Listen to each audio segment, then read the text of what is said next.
Bonjour Jean-Claude Legrand, vous êtes DRH Monde chez L'Oréal. Pouvez-vous nous expliquer en quoi consiste votre métier? Mon métier, il est d'essayer le mieux que je peux faire, de m'occuper des autres tous les jours et partout dans le monde. Mon job, c'est d'essayer de mieux comprendre les gens et de les aider le mieux que je peux. Quelle est la particularité d'être DRH Monde chez L'Oréal? L'Oréal, d'abord, c'est beaucoup d'exigences, parce que L'Oréal, c'est le numéro un mondial de la beauté. Moi, je considère que quand tu as la chance et l'opportunité de travailler pour le numéro un mondial, tu dois te comporter comme quand tu travailles pour le numéro un mondial. C'est la même chose, je sais pas, si dans le sport, c'est pas la même chose de jouer pour le Real de Madrid que, je sais pas, c'est un hommage à tous mes amis, que Paris Saint-Germain. Donc, tu n'as pas la même ambition, la même pression quand tu as 10 Ligues des Champions derrière toi. Donc, nous, tu vois, on a 38 Ligues des Champions. Ça fait 38 ans que L'Oréal est numéro un mondial, mais on n'a pas toujours été numéro un mondial. Hein, on est né il y a 115 ans, pendant des décennies, on s'est battu pour le devenir.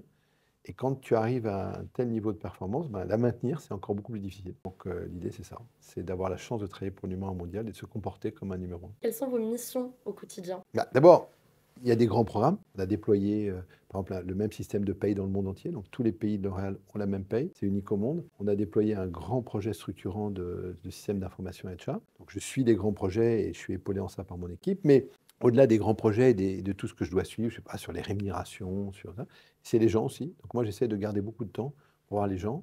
Donc tu vois, aujourd'hui, on a fait des médailles du travail. Et donc l'idée, c'est qu'on a fait un petit cocktail pour remercier des gens qui ont travaillé pour nous depuis 20 ans, 25 ans, 30 ans. Donc être avec eux, partager, les remercier, juste dire merci. Avez-vous une journée type? Non, en fait, je ne sais même pas dans la journée ce que je vais faire. J'essaye de m'adapter. Je vais faire, je sais pas, 15, 20 rendez-vous. J'essaie d'avoir un peu de temps entre-temps parce que plein de gens cherchent à me joindre. Je suis très sollicité, donc j'essaie de me concentrer.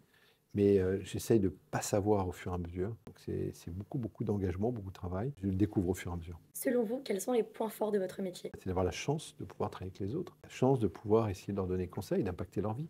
Pour moi, c'est une énorme opportunité. Et souvent, je déplore qu'il y ait trop de gens dans la semaine qui ne saisissent pas cette opportunité, mais se cachent ou n'agissent pas. Et quels sont les aspects les plus difficiles de votre métier? Bah, les plus difficiles, c'est la vie des gens. Tu es vraiment dans la vie des gens. Ça peut m'arriver dans une journée, pleurer avec des gens, mais de pleurer vraiment, parce que ce qu'ils me disent est très touchant pour eux. Donc souvent, je vois des gens pleurer face à moi. Donc ça, c'est difficile, parce que si tu fais vraiment ce métier, tu es vraiment exposé, tu es vraiment avec les autres.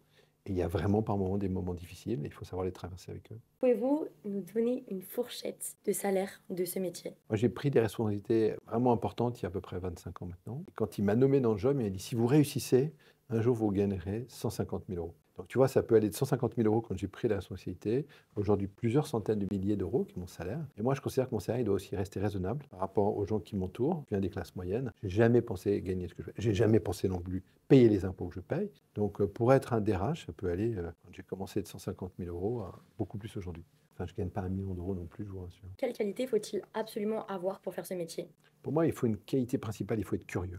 Il faut avoir la curiosité de soi, il faut essayer de se connaître le mieux possible, et surtout la curiosité des autres. Il faut avoir envie d'aller vers les autres, il faut avoir envie de faire des rencontres. Tu sais, moi, ce que je dis, le plus beau voyage que tu pourras faire dans la vie, c'est d'aller à la rencontre de l'un vers l'autre. Il faut se dépasser soi-même pour aller vers les autres. Par exemple, je suis une nature extrêmement timide. Quand je dis ça, tout le monde me dit, mais non, mais si, moi j'étais très timide. Je n'allais pas dans des anniversaires, je me cachais, je voulais pas aller vers les autres. Et en fait, un jour, je me suis soigné et je me suis dit, c'est stupide. Et j'ai décidé d'aller vers les autres. Tu vois, et il n'était pas trop tard, j'avais à l'époque une quinzaine d'années, mais pendant 15-16 ans, j'étais maladivement timide. Et donc, je me suis forcé à aller vers les autres et je me suis rendu compte que c'était extraordinaire de s'ouvrir, d'aller vers les autres.